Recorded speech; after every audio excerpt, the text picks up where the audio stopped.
इस ध्वनि को सुनते ही सारे बंदर अपना खाना पीना छोड़कर ऊंचे पेड़ों या फिर ऊंचे स्थानों पर पहुंच जाते हैं। यकीनन बंदरों की जो ये ध्वनि है खौ, इसे हम इंसानों की भाषा में मंकी अलर्ट बोला जाता है। गौर से सुनिएगा खौ।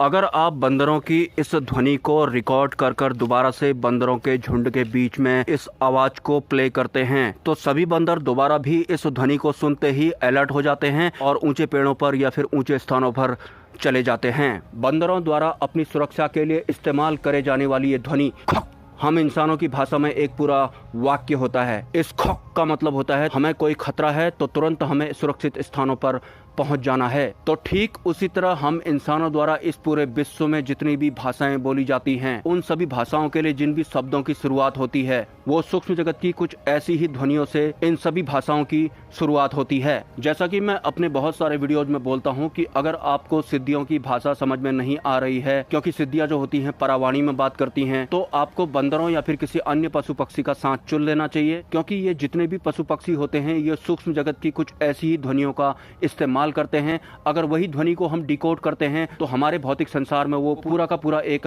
वाक्य बन जाता है। बंदर या फिर कोई अन्य पशु पक्षी हम इंसानों की तरह ही पूरा वार्तालाप करते हैं, लेकिन वो हम इंसानों की तरह पूरे के पूरे वाक्य का इस्तेमाल नहीं करते। वो क्षणिक ध्वनि यानी कि छोटी सी ध्वनि में ही बहुत कुछ बोल जाते हैं।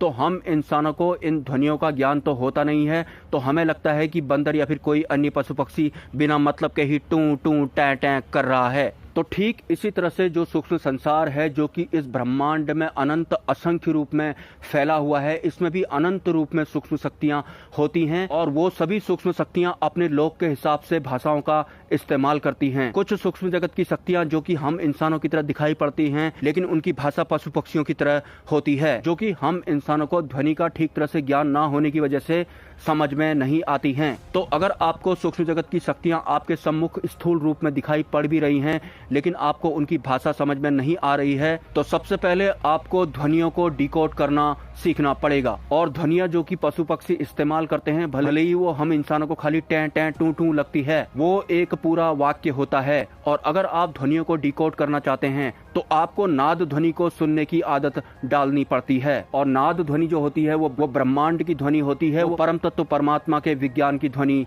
होती है। और अगर आप नाद ध्वनि को सुनना चाहते हैं तो आपको अपने दाहिने कान में बजने वाली ध्वनि को पकड़ना होगा। शुरुआत में अगर आप अपने दाएं कान में बजने वाली नाद ध्वनि को सुनने की कोशिश करते हैं तो वहां पर आपको एक सीटी जैसी ध्वनि सुनाई पड़ती है या फिर झिंगूर की जैसी आवाज सुनाई पड़ती है। लेकिन अगर आप कंसंट्रेट करके लगातार हर दिन प्रैक्टिस करते रहते हैं तो उन आवाजों का स्तर भी बढ़ने लगता है और तरह तरह की आवाजें आपको सुनाई पड़ना स्टार्ट हो जाती हैं।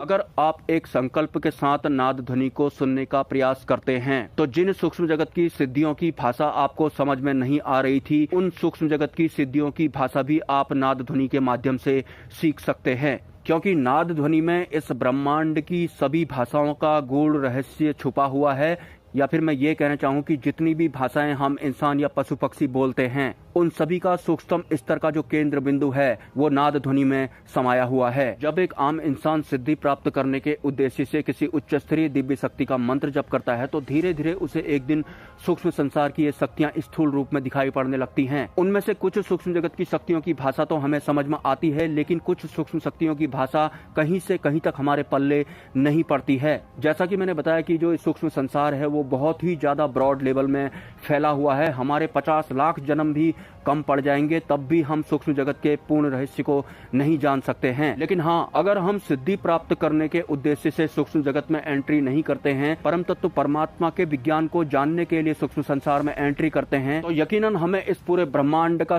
सारा रहस्य पता जरूर लग जाता है। शुरुआत में जब एक इंसान साधक बनता है तो उसके दिमाग में इस तरह के ख्याल भी आते हैं कि अगर मुझे कोई सूक्ष्म संसार की शक्ति दिखाई पड़ी या फिर भगवान साक्षात मेरे सामने खड़े तो उसके बाद में उनसे क्या मांगूंगा। पहली बात, अगर उच्च स्तरीय दिव्य शक्तियां आपके सम्मुख खड़ी हो जाती हैं तो फिर कुछ मांगने के लिए बच नहीं जाता है। वो दिव्य शक्तियां हैं, वो भी उच्च स्तर की। उच्च स्तरीय ज्ञान अगर आप सूक्ष्म संसार में जाकर प्राप्त करना चाहते हैं तो आपको निस्वार्थ भाव से भक्ति या फिर मंत्र जप या फिर नाम जप करना होता है।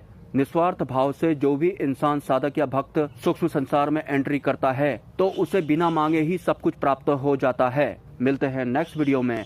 ब्रह्मा विष्णु महेश, जय मां पराशक्ति।